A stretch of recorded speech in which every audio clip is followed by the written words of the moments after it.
Complexity presents no difficulty for the Supreme Pontiff of Hinduism in managing his brain's activity. The Supreme Pontiff of Hinduism's capacity to control his brain is very fluid. He can easily shift his brain function and alter his brain waves, allowing the travel into various time zones possible and effortless. The results from the scientific studies conducted on the Supreme Pontiff of Hinduism show that the human body and brain is able to choose to alter the body and to travel to other dimensions at will. The possibility for people to experience the healing capabilities as well as the higher states of consciousness is an event of immense benefit for humankind. The science of altering the rates and progression of many physical diseases, mental instabilities, and ultimately the superconscious breakthrough has now been made available and achievable for today's humanity. The Supreme Pontiff of Hinduism is a bridge between the visible and the invisible. He is also a bridge between the age-old world of mysticism and the modern world of science and discovery. As brain research continues on a widespread basis, and as we appropriately bring the phenomena of mysticism into the realm of science for further study, we are taking strides on the path of physical and mental health as well as superconsciousness. I'm going to empower, enlighten each and every one of you with the fuel and energy of the parallel universe. It can make you tireless forever. It can just kill the boredom once and for all in your life. It can just make you manifest third eye power right now. You may experience intense levitation right now. You may experience absolute flexibility of the body and complete detoxification, a complete healing right now. There can be multiple possibilities. I'll infuse this intense supernal effulgence, DNA, Tejas, Ojas, Kundalini Shakti into your spine to consciously lift you to KAILASA.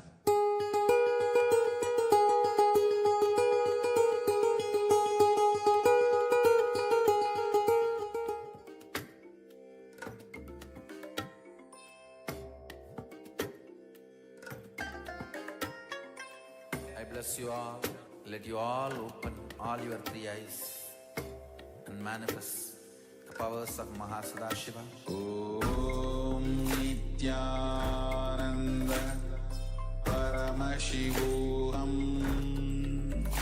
Om Nithyananda Paramashivoham. Om Nithyananda Paramashivoham. Om Nithyananda Paramashivoham.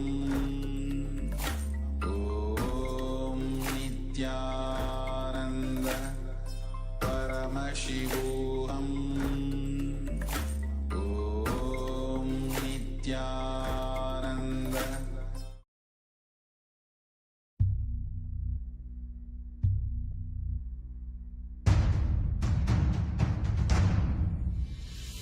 Sit as Paramashiva.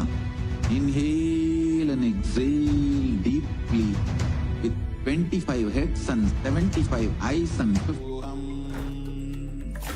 Om Nithyananda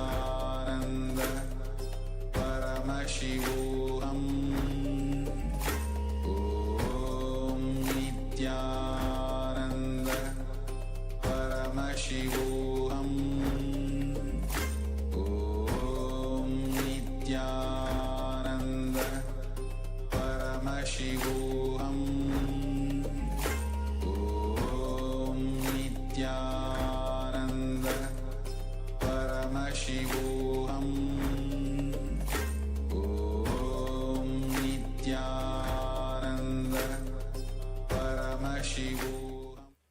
Nityanandam. We welcome all the participants and viewers to today's first session of the Paramashivoham Level 1, 2 and 3 programs, which is KAILASA's Nithyananda Yoga, where we'll be performing the Dvitiya Vinyasa Krama, the 308 asana sequence revealed by the Supreme Pontiff of Hinduism, Bhagavan Nithyananda Paramashivam. So let's now invoke his presence and begin this beautiful yoga practice by chanting the Sadguru Vandanam. So first let's all sit straight with our head, neck and spine in a straight line. Bring your hands together in front of your heart center and close your eyes. Take a deep breath and visualize Swamiji as we chant the Sadguru Vandanam.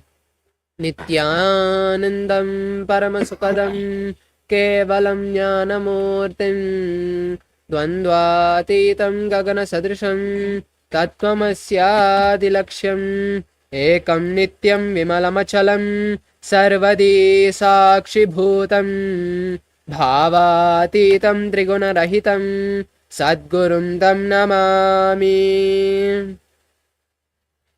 Now we'll be chanting the Shivamoola mantra Om Ham Haum Shivaya Namaha 11 times. You can chant it internally and I'll be chanting it outside so we can all chant together as a group. Om Ham Haum Shivaya Namaha. Om Ham Haum Shivaya Namaha. Om Ham Haum Shivaya Namaha. Om Ham Haum Shivaya Namaha. Om Ham Haum Shivaya Namaha. Om Ham Haum Shivaya Namaha. Om Ham Haum Shivaya Namaha. Om Ham Haum Shivaya Namaha. Om Ham Haum Shivaya Namaha. Om Ham Haum Shivaya Namaha. Om Ham Haum Shivaya Namaha. Om Ham Haum Shivaya Namaha.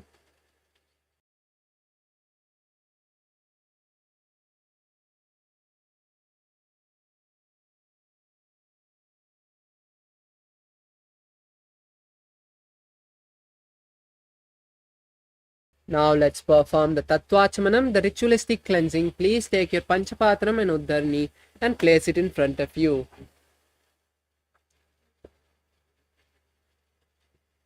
Now place your right hand in Gokarna Mudra, which is opening your palms straight and then bending the index finger to the center of the palm and keeping the center of the palm cupped.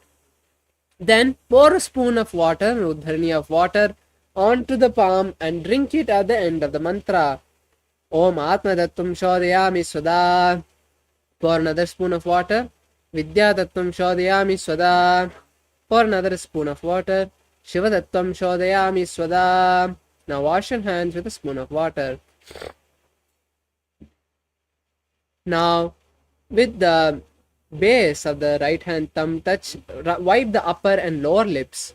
Om Ham Hridayaya Namaha. Wash your palm with a spoon of water. Now with the index, middle and ring fingers touch above the upper lip and below the lower lip. Wash your hands with a spoon of water. Now with the index finger and thumb touch the right nostril, left nostril, and with the ring finger and thumb touch the right eye, right ear, left ear. Now wash your hands with a spoon of water.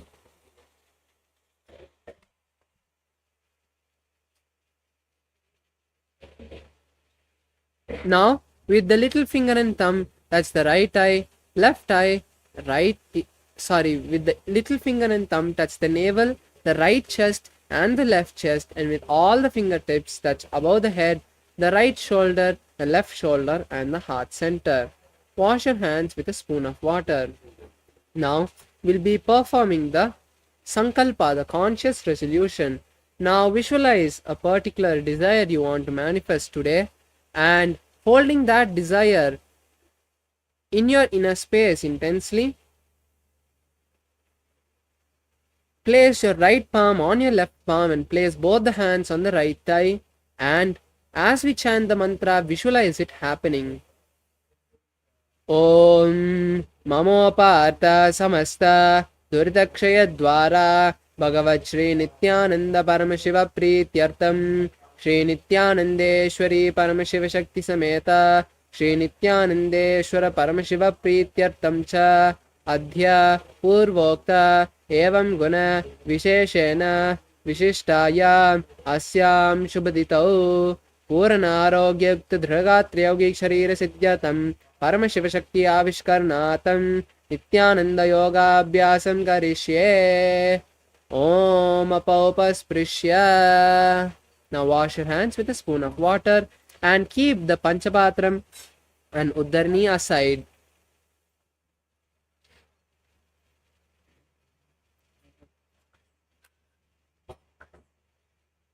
Now with that ritualistic cleansing and the conscious resolution complete, let's now move to the 12 components of the Dvitiya Vinyasa Krama, with the first one being the asana.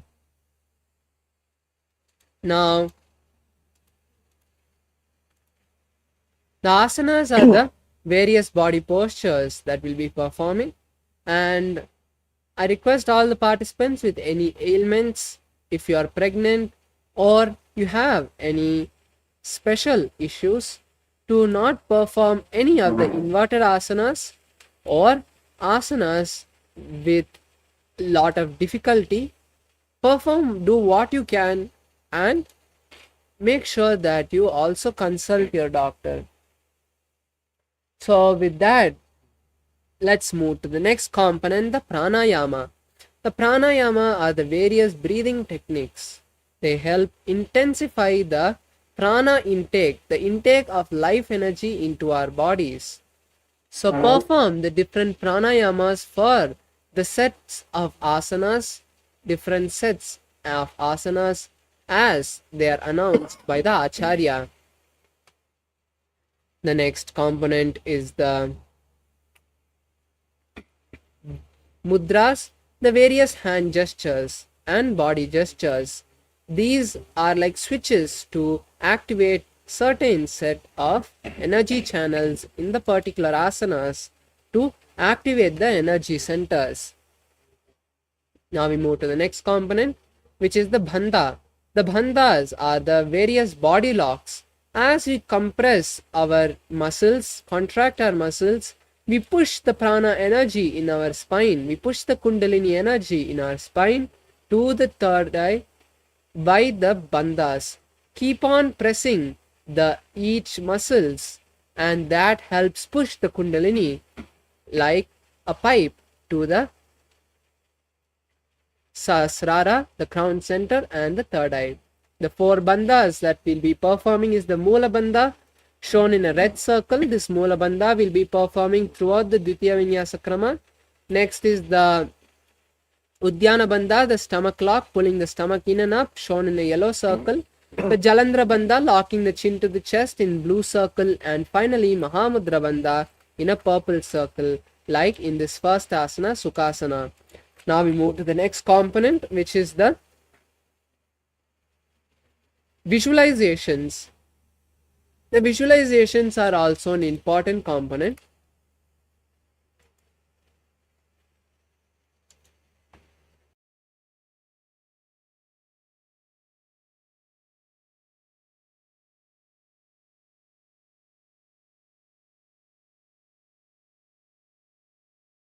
The visualizations are an important component, as whatever we visualize during this Dvitiya Vinyasa Krama directly goes into our consciousness.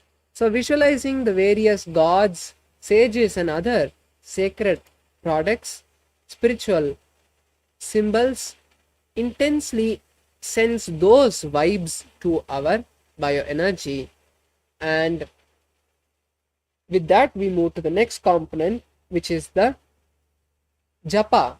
The japa is the chanting of the Mahavakyas inside our throat center. These japas for the particular sets of asanas will keep changing. So as and when the Acharya announces a japa, hold that japa as a visualization in your throat center.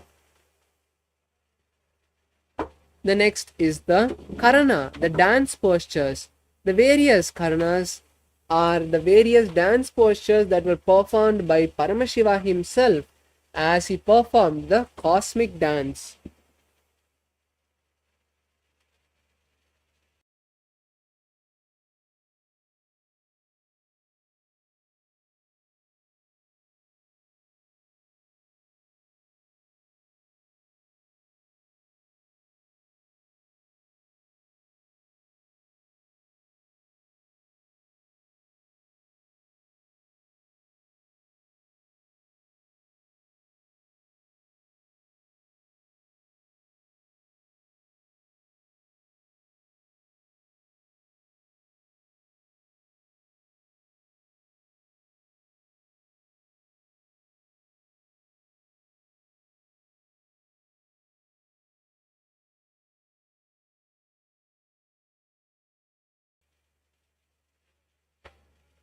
The karnas are the various dance postures that were performed by Paramashiva himself. These dance postures were performed when Paramashiva created this cosmos and has been kept and passed on from Paramashiva to the Vedic masters and rishis. These karnas help us embody the space of Paramashiva himself. Now we move to the next component, the chanting of the Shastra Pramanas, the scriptural references for each asana. They help us to remember that these asanas have been given to us by Paramashiva himself and are from the Vedas and Agamas. The next is the mandala, the sacred geometric figures. These sacred geometric figures are the direct representations of various gods, and the Sri Yantra we are seeing behind the Acharya is the direct representation of Paramashiva Shakti and Paramashiva. The energies in the Sri Yantra directly get awakened as we gaze at the Sri Yantra. Now we move to the next component, which is the Abharana. The Abharana is the sacred Rudraksha jewelry which has intense energy capacity, as it is a bead, an energy bead that was given to the planet Earth by Paramashiva himself. Just wearing them throughout the day can help keep you in the highest space of consciousness. And now we move to the next component, which is Aushada. We'll be wearing the bhasma, the sacred ash, on the 16 places of the body, kumkum on the third eye, and turmeric on the temples. So with this, let's now enter the first asana, Sukhasana. Now be seated in a comfortable position with your legs crossed and hands in Bindu Mudra, means touching the index and middle thumbs. Place the hands on the knees.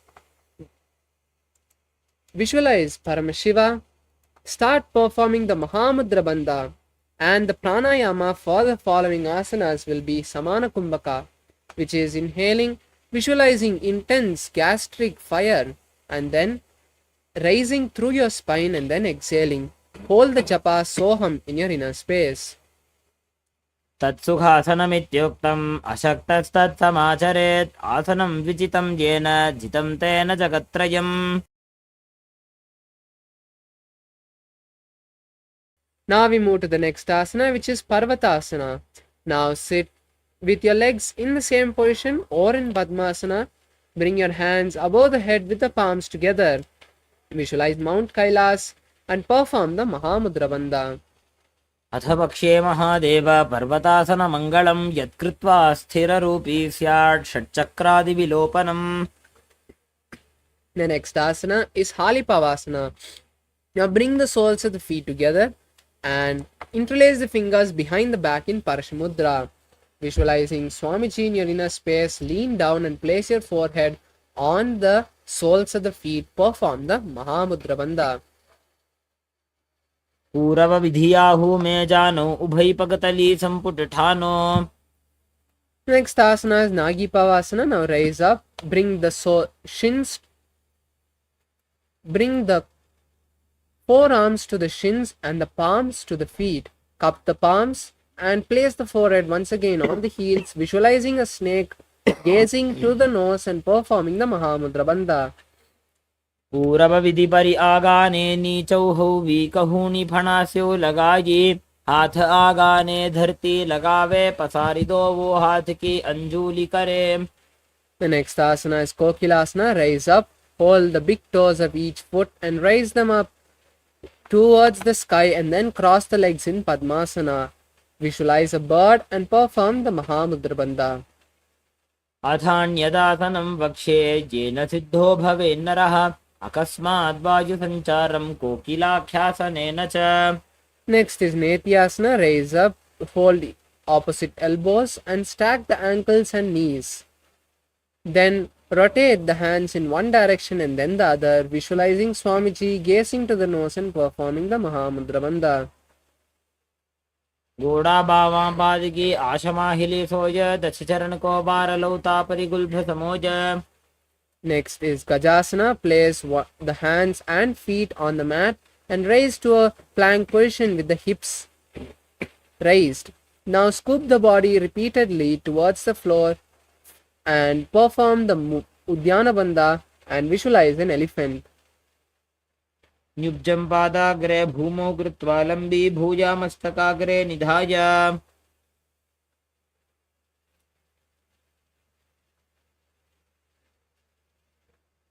The next asana is Vrikshasana. Now start alternating the feet, raising one foot at a time in the same position as you visualize a bear and perform the Udyana Bandha. एकैकं पादमाकुञ्च गजासनं कुर्यात् वृक्षासनं भवति. Now we move to the next asana, which is Vaishyasana.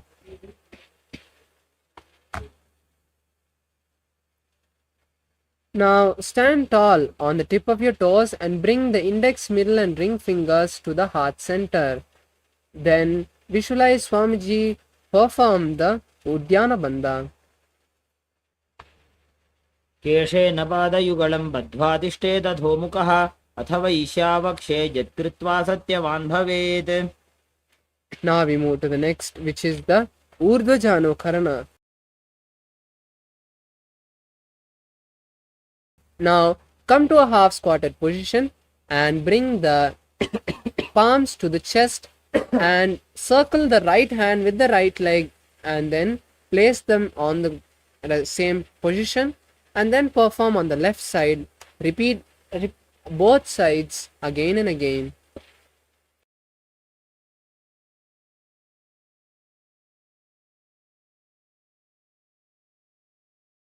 Now we move to the next asana, Balalingasana.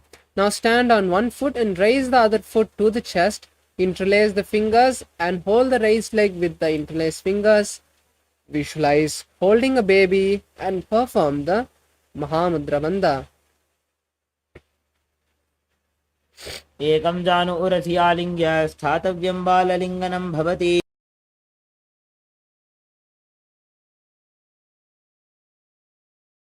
Now we move to the next asana, which is Padapiranasana.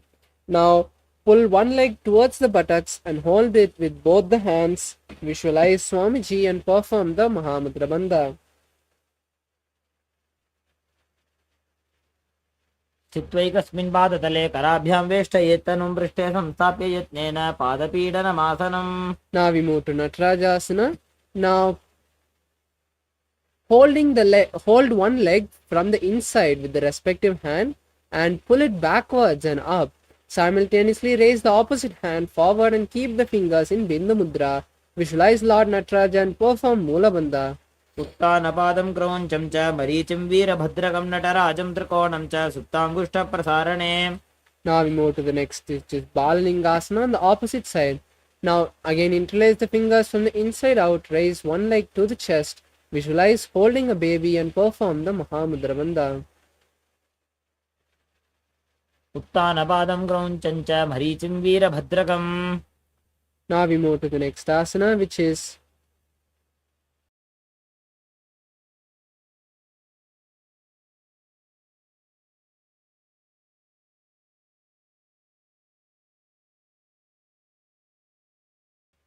now moving to the next asana, Padapirnasana. Pull one leg towards the buttocks and hold it with both the hands. Visualize Swamiji in your inner space and perform Mahamudra Bandha. स्थित्वैकस्मिन् पादतले कराभ्यां वेष्टयेत्तनुं पृष्ठे संस्थाप्य यत्नेन पादपीडनमासनम्. Now we move to Natarajasana. Pull one leg backwards and up with the respective hand, and the other hand stretch it forward and keep the finger in Bindu Mudra. Visualize Lord Nataraja and perform the Moola Bandha. उत्तानपादं क्रौञ्चं च मरीचिं वीरभद्रकं नटराजं त्रिकोणं च सुप्ताङ्गुष्ठप्रसारणे. Now we move to the next karna of the sequence, which is the Ardharechita karna. Now once again come to a half squatting position. Place one foot behind the other, and with the respective hand start making a pendulum motion, moving it back and forth. After swinging the hands a few times, place it on the nose and repeat on the opposite side.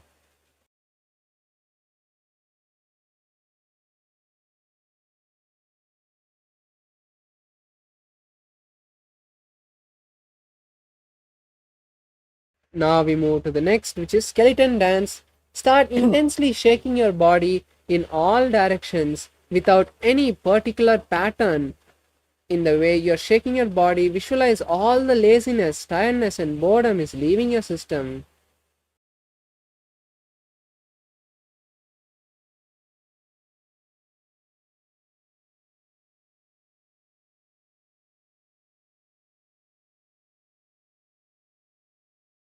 Now relax, and we move to the next karna, which is the Katichina karna. Once again come to a half squatting position and cross the hands above the head. Now turn to the right side and open the hands wide, and then come back to the center and cross the hands again. Turn to the opposite side again and again and keep performing this.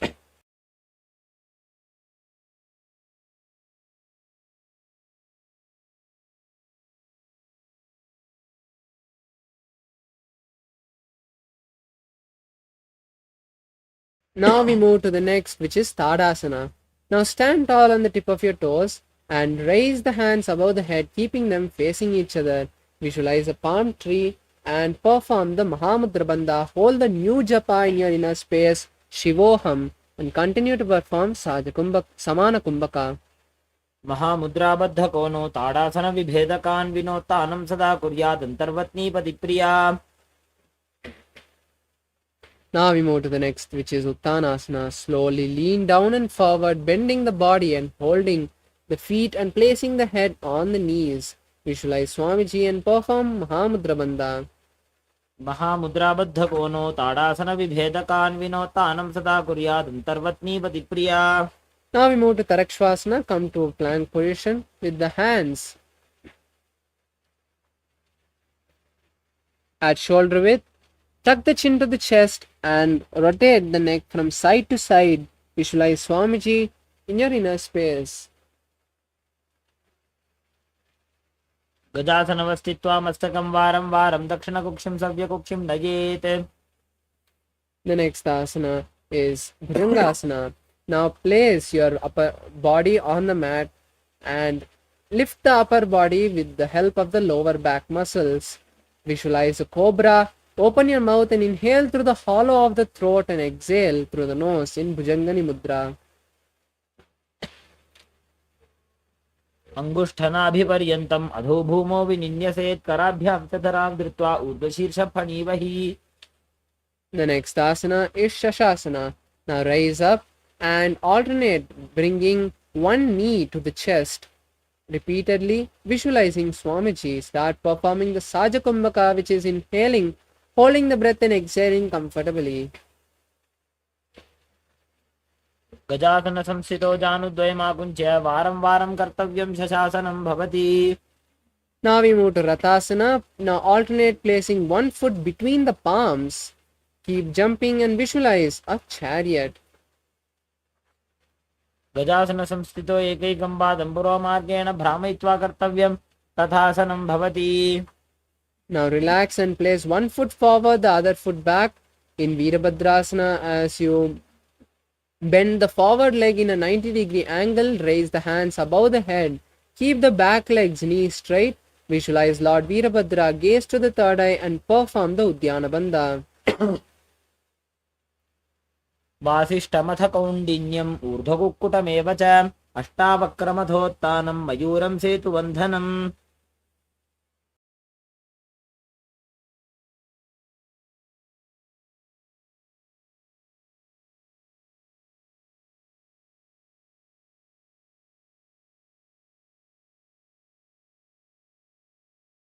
Now we move to the next asana, which is Virabhadrasana on the opposite side. Now turn to the other side and keeping the opposite leg forward, bend it in a 90-degree angle once again. Raise your hands above the head.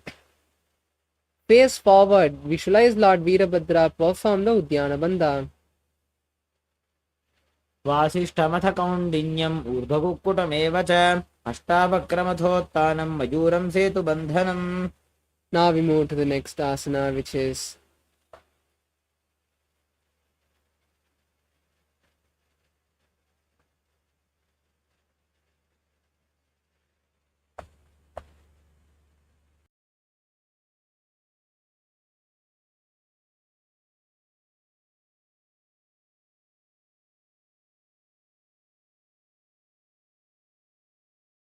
Trikonasana. Now place one foot for which is Vrikshasana. Now place both the feet on the mat and raise one foot to the inner thigh of the opposite leg. Then visualize a tree and raise your hands above the head. Visualize a tree and perform the Udyana Bandha. वामोरुमूलदेशे च याम्यं पादं निधायतु तिष्ठेत्तु वृक्षवद्भूमौ वृक्षासनमिदं विदुः. Now we move to Garudasana. Now place one foot in front of the opposite thigh and keep the hands together in front of the heart center. Visualize Lord Garuda and perform the Sahaja Kumbhaka. गरुडासनमावक्षे येन ध्यानं स्थिरं भवेत् सर्वदोषाद्विनिर्मुक्तो भवतीह महाबली. The next asana is Vrikshasana on the opposite side.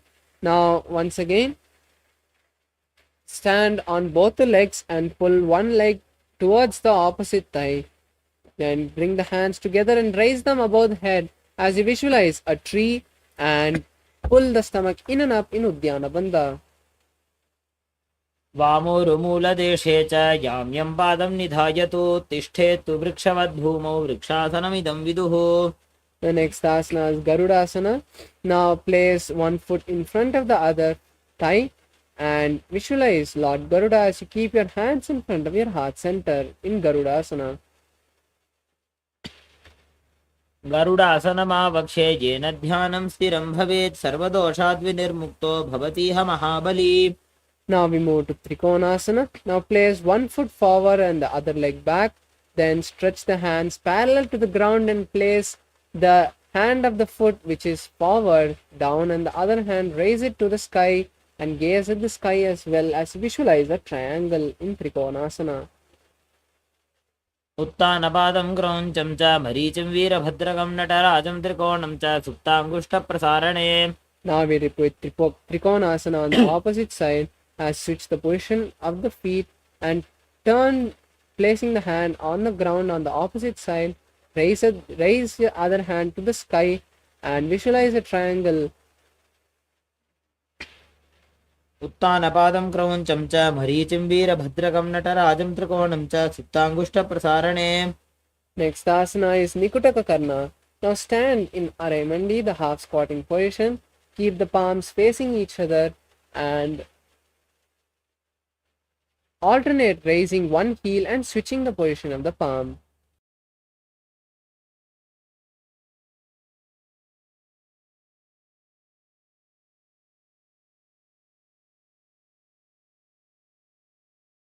Now we move to the next asana, Angushtasana. Now sit and squat on your heels with the knees together and the palms together in front of the heart center. visualize Swamiji in your inner space and perform the Mula Bandha. Start performing the Brahmari Kumbhaka for the following asanas, which is inhaling and exhaling, making a buzzing sound, and hold the new japa Sadashivoham in your inner space. कबन्धासनमित्याहुः गोरक्षासनमेव च अङ्गुष्ठमुष्टिकं ज्ञेयं ब्रह्मप्रासादितं तथा. Next asana is Saurasana. Stretch one foot from the perineum and keep the hands by the side with the palms facing forward. Visualize Swamiji and perform Mula Bandha. प्रसार्यैकं पादतलं संस्थाप्य त्वेकपादकम्. Next is Vidunanasana. Now hold the stretched leg with the respective hand and the back foot which you are sitting on with the respective hand. Visualize Swamiji in your inner space. गुल्फस्थितो पादमेकं प्रसार्य तत्पादाग्रं संस्पृशेत् तत्करेण. Next is Saurasana on the opposite side. Now switch the position of the feet and keeping the hands by the side with them facing forward. Visualize Swamiji and perform Mula Bandha. प्रसार्यैकं पादतलं संस्थाप्य त्वेकपादकम्. Next is Vidunanasana. Now once again hold the stretched leg with the respective hand and the back leg's heel with the respective hand. Visualize Swamiji in your inner space. गुल्फस्थितो पादमेकं प्रसार्य तत्पादाग्रं संस्पृशेत् तत्करेण. Next is Brahmajanam Kushasana. Now bring both the feet under the perineum and keep the back of the palms on the respective knee, opening them apart and tucking the chin to the chest in Jalandhara Bandha and gazing to the floor. Visualize Swamiji. दो फणा पानी होए वैसे एड़ी दो गुदानी वैसे कोरबक तलियां की माहिली आई समाहे राशे मिली. The next is Kapilasana. Now place the knees on the mat and the palms on the respective knee. Visualize the great sage Kapila and perform Udyana Bandha. Gaze to the nose. उभई पगतली समठहरावे तिनको माहिली core मिलावे फना पानियों कड़ होए वैसे एड़ी दो बूजोनी निवैसे. Next asana is Bhadra Gaurakasana. Now keeping the body in the same position, switch the gaze to the third eye and change the visualization to Swamiji. दो पगतली संपुट करे कोरवार ली भू पर इधरे कोरवार ली राखे ऐसे तापरी मूल द्वार टिकी बैसे. The next asana is Suryasana. Now raise the knees off the mat, bring the soles of the feet together and bring the palms together as you touch the little finger and thumbs, opening the palms wide apart and raising the hands above the head. Visualize Lord Surya and perform Udyana Bandha. एड़ी दो गुदा तरियाणे फना पानी बैठक निठाने गोड़ा जंगा दर करी रहे आड़े वाम इसी विधि कहे. The next asana is Mandukasana. Now come to a squatting position, seated position on the heels, visualizing a frog in your third eye. Roll the tongue and touch the back of the throat in Manduki Mudra. Gaze to the third eye. पादतलौ पृष्ठदेशे अंगुष्ठे द्वे च संस्पृशे जानु युग्मं पुरस्कृत्य साधयेन्मण्डुकासनम्. The next asana is Uttana Mandukasana. Now raise the hands above the head and cross them, holding opposite shoulders. Continue to visualize the frog, perform the Manduki Mudra and gaze to the third eye and perform Udyana Bandha. मण्डुकासन मध्यस्थं कूर्पराभ्यां धृतं शिरः एतद्भेकवदुत्थानम् एतदुत्थानमण्डुकम्. The next asana is Simhasana. Now cross the ankles and be seated on them. Keep the hands on the knees and lean forward, sticking the tongue out and exhaling forcefully, visualizing a lion and gazing to the nose. दक्षिणं सव्यगुल्फेन दक्षिणेन ततेतरं हस्तौश्च जान्वो संस्थाप्य साङ्गुलीश्च प्रसार्य च. Now we move to the next asana, which is Bhadrasana. Now uncross the ankles and cross the palms behind the back.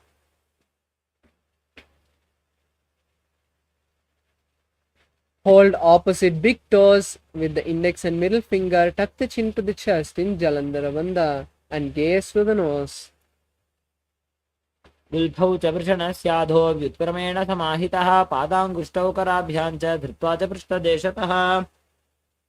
The next asana is Kakabusandi asana.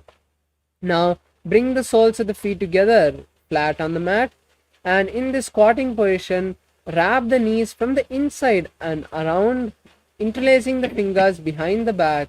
Visualize a crow in your inner space. प्रथमे वेसक उकटठाने दोबू हाथ पकवी च आने तिनको मोड़ी नल्या परिल्यावे पिष्ट पछे काकसी करावे. The next asana is Kani Pavasana. Now place your palms on the mat and lift yourself off by placing the knees on the palms. Visualize Swamiji in your inner space. आसन को गुण आशीर्षता होई तो आजी होई. The next asana is Kapali Asana. Now place your head on the mat and keeping the hands, place the knees on the hands. Finding balance, slowly raise the leg off the arms and straighten them, visualizing Swamiji and gazing to the nose. शीश शीशा धरती टेकी पगदो वो मिलिबा ऊंचा कुकरे. The next asana is Parshamayurasana. Now come to a squatting position and turn to one side of the body. Then align the knees and hips to the elbows, leaning onto the elbows. Stretch the legs to the side and visualize a peacock. मयूरम दंडवत कुर्यान मायूरम दंड नामकम. The next asana is Parshamayurasana on the opposite side, but before we begin, let's start performing the Rechaka Kumbhaka, which is exhaling completely, holding the lungs empty as long as you can, and then inhaling. Now coming to the squatting position, align the elbows to the knees and hips, lean onto the elbows and stretch the legs to the side, visualizing a peacock. मयूरम दंडवत कुर्यान मायूरम दंड नामकम. Now we move to the next asana, which is Bhairagnathasana. Now come to a plank position, place one foot between of the palms, visualize Lord Kalabhairava, gaze to the third eye. आसन को गुण पीति जाई. Now we move to the next asana, which is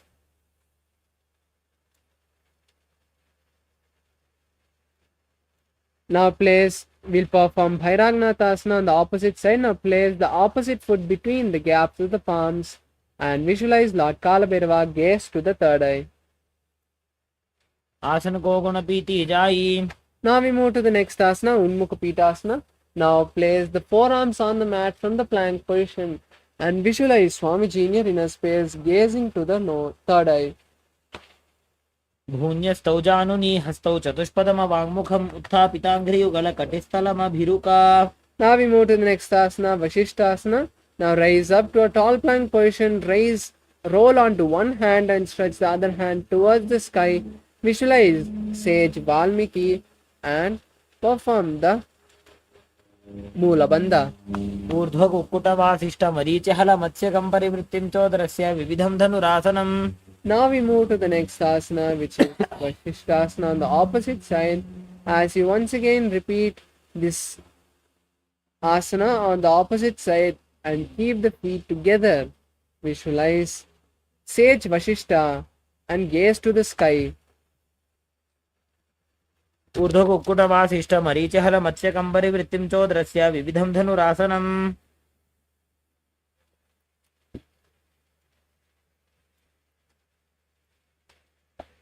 Now we move to the next asana, which is Anjani Asana. Now sit with your legs stretched and keep your hands underneath the buttocks and visualize Lord Hanuman, tuck the chin to the chest in Chalandra Bandha, hold the new japa Mahasadashivoham, gaze to the nose. दोवो करकी उभय हथेली कोरवारली मैले भेली सो आगाने भूपरिदाशे महाने अंगुली मिलिराशे. Now we move to the next asana, which is Paschimottanasana. Now holding the big toes of each foot, lower your body and place the forehead on the knees. Visualize Swamiji and perform Mahamudra Bandha.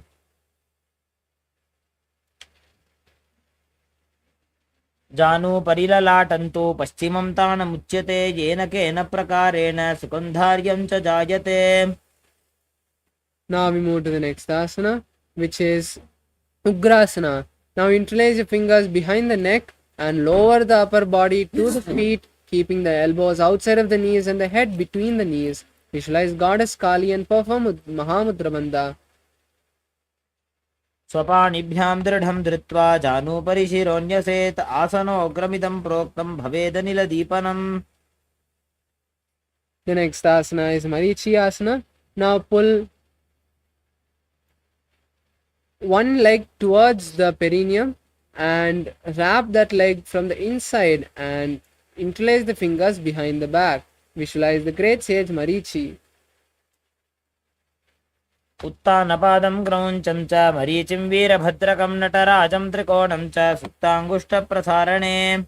Now we move to Mahamudrasana as you lower this raised leg and hold the stretched leg with both your hands and visualize Swamiji perform the Mahamudra Bandha and gaze to the nose. महामुद्रां प्रवक्ष्यामि तन्त्रेऽस्मिन् मम वल्लभे यां प्राप्य सिद्धासिद्धिं च कपिलाद्याः पुरागताः. The next asana is Marichi Asana on the opposite side.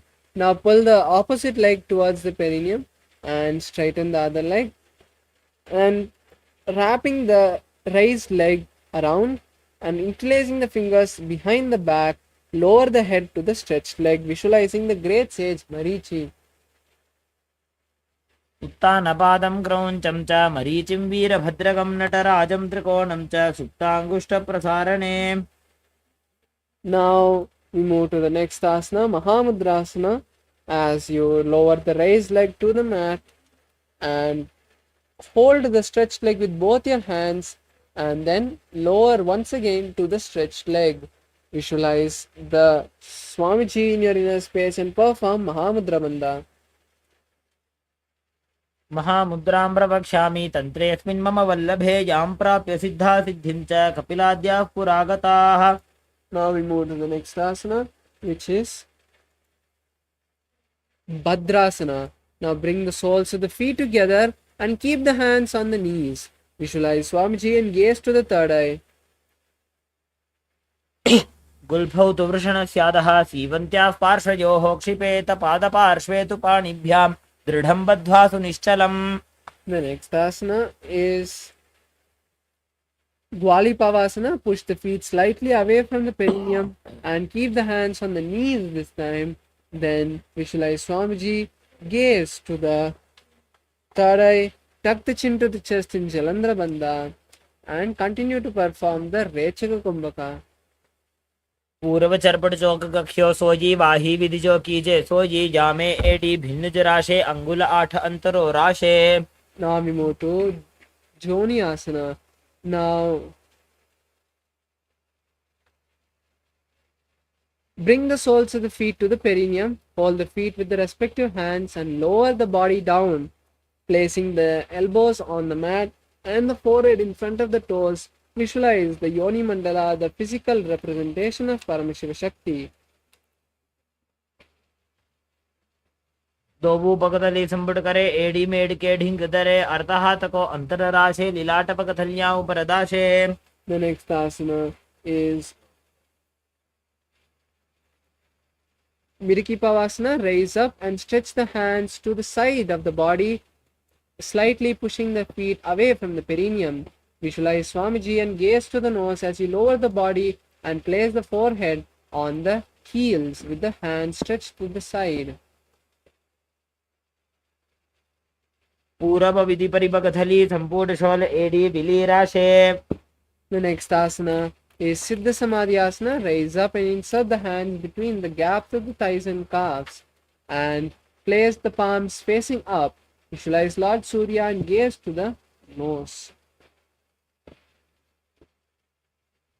दोबू पकतली संबुड करे सोले मेढ़ आगा मेधरे अंगुल 8 अंतरो राशे AD को ऐसे विधि दाशे. The next is Chinikipavasana. Now raise up and keep the hands on the respective foot, opening them like a book. Keep the elbows on the knees and visualize Swamiji. Gaze to your nose. दो पगा की एड़ी धरती मगिवा मेढ़ लगावे. Now we move to Charapati Chaukasana. Now place your hands on the respective knees and pull the foot to the perineum as much as you can. Visualizing Swamiji, perform the Udyana Bandha and visualize to the third eye. दो पगदली संपुट धारे आगाने कर जारे पसारे गोड़ा भूसो लगता राशे हाथ दो वो गोड़ा परिदाशे. The next asana is Bhairavasana. Now pull both the feet to the perineum and lift the shins, the heels up and keep the toes on the ground. Bend the knees and make them touch the ground as well. Visualize Lord Kalabhairava and perform the Udyana Bandha. Keep the hands in Bindu Mudra. गुल्भौ संपीड्य जान्योन्यं विक्रमेणोत्थितं शनैः जान्वोः पार्श्वगतौ हस्तौ दण्डवद् भैरवासनम्.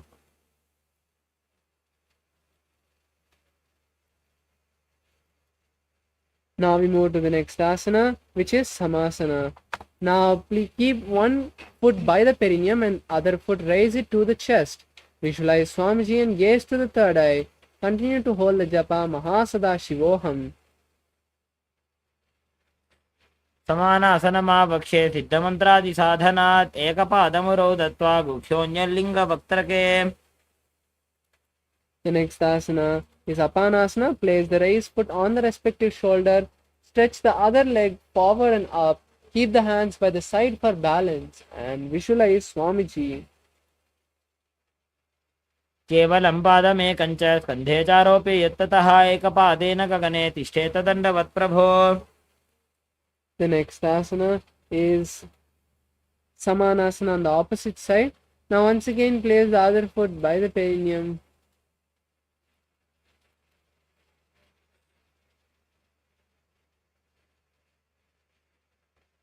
Now keep one foot by the perineum. Raise one foot to the chest and hold it with both the hands. Visualize Swamiji and gaze to the third eye. समानासनमावक्षे सिद्धमन्त्रादिसाधनात् एकपादमुरौ दत्त्वा गुह्योऽन्यलिङ्गवक्त्रके. Now we move to Apanasana as you place the raised foot on the respective shoulder and visualize Swamiji gazing to the third eye.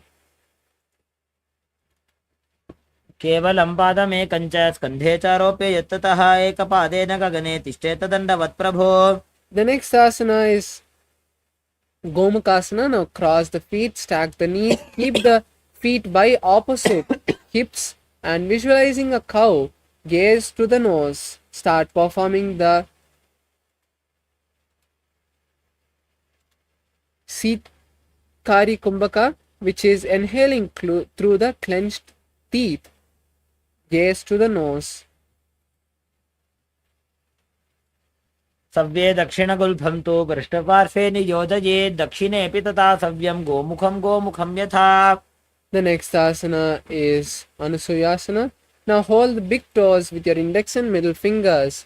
Visualize Rishika Anusuya, gaze to the nose and pull the stomach up in Udyana Bandha. Hold the new japa Om Nithyanandoham in your inner space.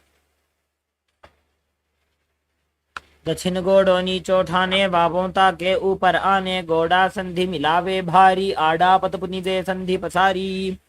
The next asana is Anusuyasana. 2. Interlace the fingers behind the back and lean down, placing the chin on the knees and the nose on the ground. Visualize Rishika Anusuya, gaze to the nose. Continue to perform Mula Bandha. जीमणा गोदा की संधि उपरिडा वा गोड़ा की संधि मिलाई राशे गोड़ा शिवले पकथल्यालो आड़वाई सुधा राशे. The next is Garudasana 2. Now raise up, keep one foot by the perineum, the other foot flat by the other leg and keep the knee by the chest. Place hands on respective knees and visualize Lord Garuda. Gaze at your nose. दावोपकमोडी येडी माहिलौ गुल्फमूलद्वारिणी चैदे. The next asana is Naradasana. Now sit on the heel touching the perineum, turn outside of the raised knee as you interlace your fingers behind the neck. Visualize Sage Narada and gaze to the third eye. इष्टिज वाम पगदली केरी भूपरि ताहि लगावे फेरी गोड़ा सुधो पणा है जोजी दछिपा सितेरा शे सोई. Now we move to Matsyapitakasana. Now keep the leg you are sitting on the opposite thigh and turn outside and hold the opposite leg with one hand, and the respective hand hold the big toe. Visualize Matsya, the fish avatar of Lord Vishnu, and gaze to the nose. वामेन वामाङ्गुष्ठन्तो गृहीतं मत्स्यपीठकं योरिवामेन सम्पीड्य मेढ्रादुपरि दक्षिणम्. Next asana is Gomukhasana on the opposite side. Once again, cross the legs, stack the knees, keep the feet by opposite sides, interlace the finger and keep it on the top knee. Visualize a cow and gaze to the nose. सव्ये दक्षिणगुल्फन्तु पृष्ठपार्श्वे नियोजये दक्षिणेऽपि तथा सव्यं गोमुखं गोमुखं यथा. The next asana is Anusuyasana 2. Now hold the big toes with the index and middle fingers and visualize Rishika Anusuya. Pull your stomach in and up in Uddiyana Bandha and gaze to the nose. सव्ये दक्षिणगुल्फन्तु पृष्ठपार्श्वे नियोजयेत्. The next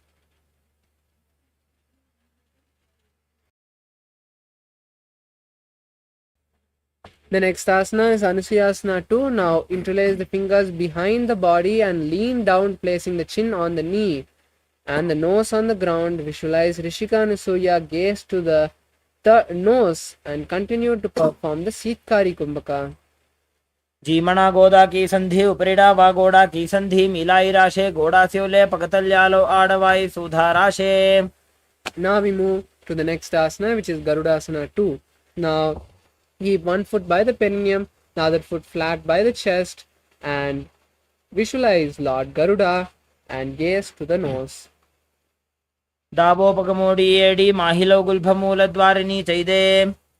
The next asana is Naradasana. Now we move here. Now place the sole which was touching the perineum under the perineum and interlacing the fingers behind the neck, turn outside of the raised knee. Visualize the great sage Narada and gaze to the third eye. इष्टिज वाम पगदली केरी भूपरि ताहि लगावे फेरी गोड़ा सुधो पणा है जोजी दछिपा सितेरा शे सोई.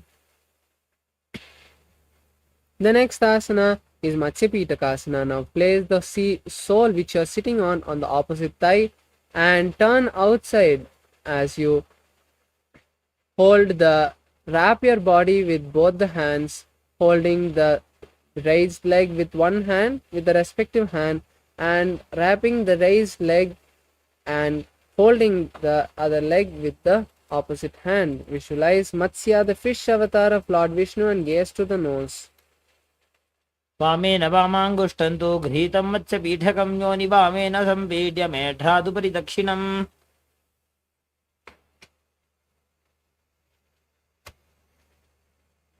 Now we move to the next asana, which is Matsyendrasana.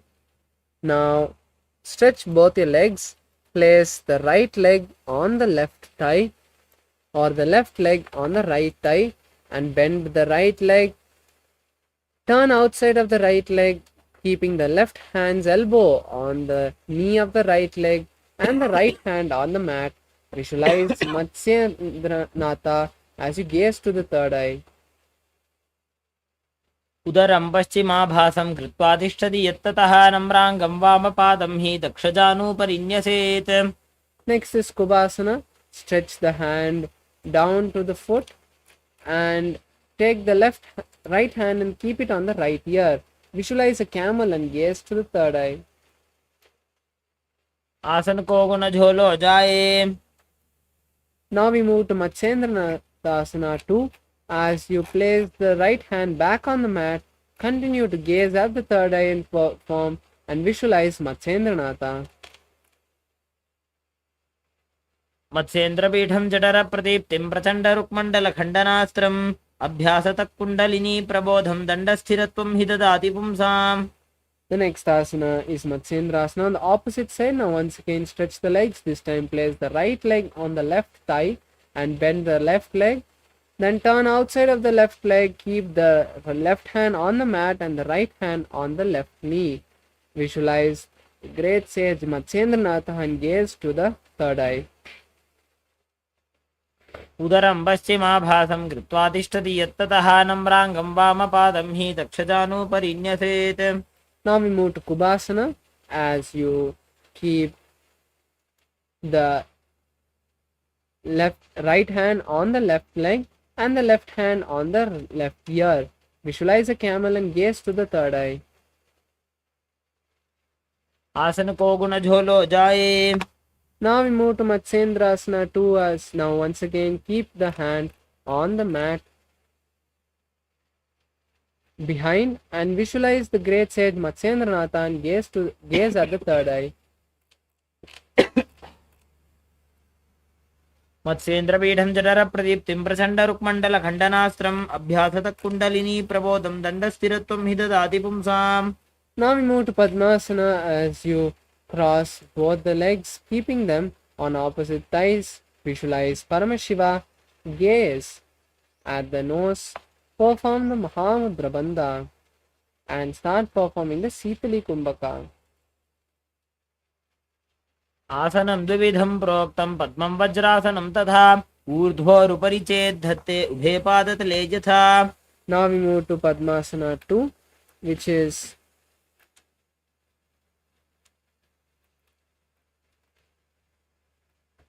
cross your hands and hold opposite feet. Visualize Goddess Parvati, gaze to the nose and perform Mula Bandha. आसनं द्विविधं प्रोक्तं पद्मं वज्रासनं तथा ऊर्ध्वोरुपरि चेत् धत्ते उभे पादतले यथा.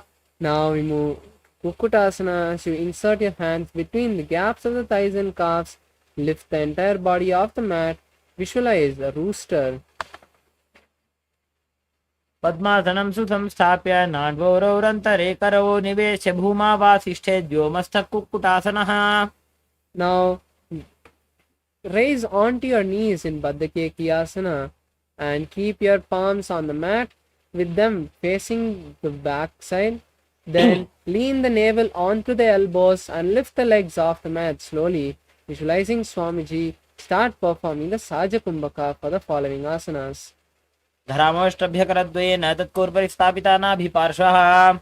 Now we move to Mayurasana. Come to a kneeling position but keep the hands in the same position.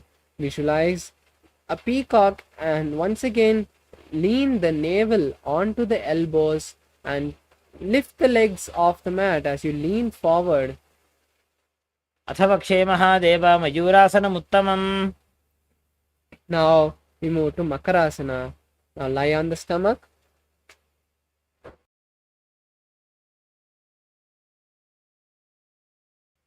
Lie on the stomach. Interlace the hands behind the neck.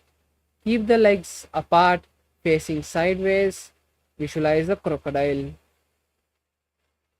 अध्यासशेते हृदयं निधाय भूमौ च पादौ च प्रसाद्यमानो शिरश्च धृत्वा करदण्डयुग्मे देहाग्निकारं मकरासनं तत्.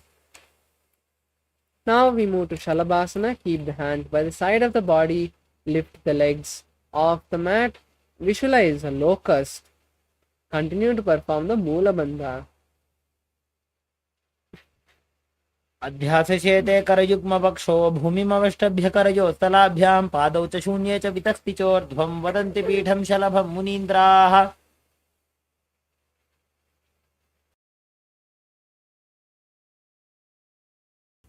Now we move to Ustrasana. Bend the knees and bring them to the side of the hips. Slowly but gently push them down to the ground. Visualizing a camel. Perform the Mula Bandha. अध्यासशेते पदयुग्मव्यस्तं पृष्ठे निधायापि धृतं कराभ्याम् आकुञ्चयेत् सम्यक् उदरास्य गाढम् उष्ट्रं च पीठं योगिनो वदन्ति. Now we move to Dhanurasana. Folding the feet tightly, simultaneously raise the hips, the thighs and the upper body off the mat, visualizing a bow, gaze to the third eye. प्रसार्य पादौ भुविदण्डरूपौ करौ च पृष्ठे धृतपादयुग्मं कृत्वा धनुस्तुल्यविवर्तिताङ्गं निगद्य योगी धनुरासनं तत्. Now come to a seated position on the heels with the toes flat. Keep the hands on the knees. Visualize Swamiji. Gaze to the third eye. Perform the Sahaja Kumbhaka and hold the new japa Om Nithyanandoham. उल्टा मोड़ी पावदो वैसे बहुरो जुगति करे एक ऐसे पावन महिला गुल्पज होबु कुला पाशतीला वेसोबु. Now we move to Gohyasana.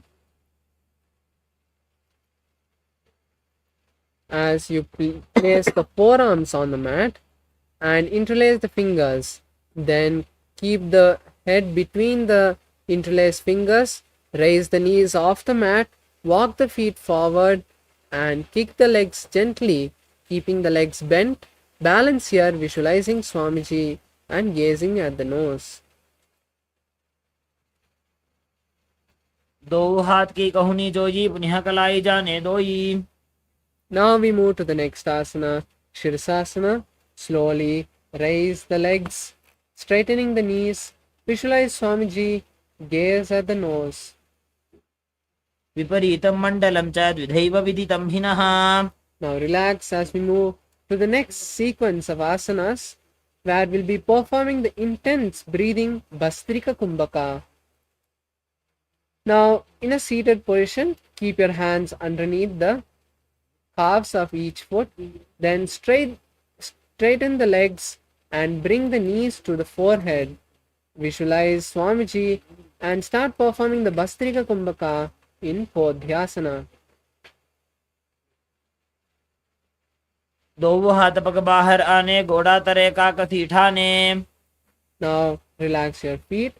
Now cross your hands behind the head, holding opposite shoulders. Then raise your legs to a 45-degree angle and visualize a mace gazing at the third eye. उत्तानशयनं कृत्वा पादौ मिलित्वा प्रसार्य. Now we move to the next asana, which is Naukasana. Now you can keep your hands on the mat next to your hips if you want, or raise them and keep them stretched parallel to the ground. Then raise your feet to a 45-degree angle, visualize a boat and perform the gaze at the third eye. उत्तानशयनं कुरुपराभ्यां भूमिं वष्टभ्य. Now we move to Rudrasana. Bring the soles of the feet together.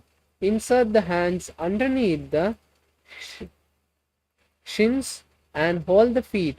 Then pull the legs to the chest and visualize Lord Rudra. Gaze at the third eye. पगदली संपूत करी हाथस्य उपग उचाई. Now we move to Unmukha Pitasana. Lie on your back with the feet flat. Keep the hands touching the heels of the feet. And now lift the hips off the mat, raising them as high as you can.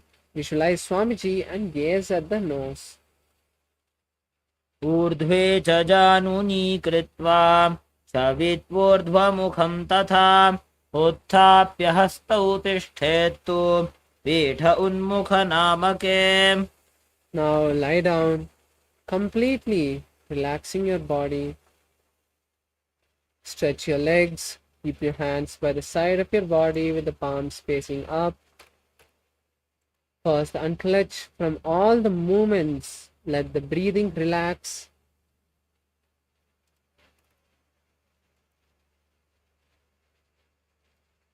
Unclutching from the entire body, visualize Swamiji pulling your Kundalini from the root center to the crown center in Shavasana. उत्तानं शववद्भूमौ शयनं तो शवासनं. शवासनं श्रान्तिहरं चित्तविश्रान्तिकारणम्.